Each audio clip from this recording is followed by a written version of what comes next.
පුටු කකුල හදන්නම තේක ගස් දෙකක් රස්ස දෙකක්. ඔබට පුටුව සම්පූර්ණයෙන්ම හදන්න තේක ගස් 50ක්වත් යයිනේ. පිස්සුද මුදලාලි. ඔය පුටුව මට ගොඩ තහත හැකි තේක ගස් 40කට මෙහා. නියමයි.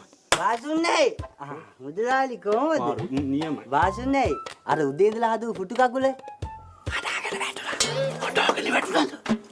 බලපන් උදේ ඉඳලා හදපු පුටු කකුල ඒකත් කඩාගෙන වැටිලා. මූ උදේ ඉඳලා පුටු කකුල හදනකම් උඹ උදේ ඉඳලා මොකද කරේ? කකුල අල්ලන් හිටියා. මූ පුටු කකුල හදනකම් උඹ පුටු කකුල අල්ලා හිටියා. නෑ පුටු කකුල නෙමෙයි මගේ කකුල. මිටියේ වැටුණානේ මගේ කකුල උඩට තාම කකුල රිදෙනවා. ඔන්නේ පව් කොට රිදෙනවෙයි. තොපි වැටට ගත්තට මට හෙන ගන්න ඕනේ. මට මේ අර හන්දි ඉන්නේ ඒකට හරි එන ගන්න ඕනේ. මුදලාලි. උදේ ඉඳලා වැඩ නිසා බීඩියක්වත් බිව්වේ නෑ. බීඩි ඉවරයි. සල්ලි ටිකක් දෙන්න මට ටක් ගාලා කඩේට දුවලා බීඩිය අරන් එන්නම් ඔහෙලට බොන්න.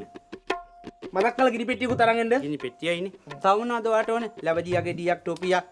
වැඩ එකක් ගේ. බලන් ගිහලා වැඩ කරපන්. මුදලාලි මහත්තයා. නෝන මහත්තයා.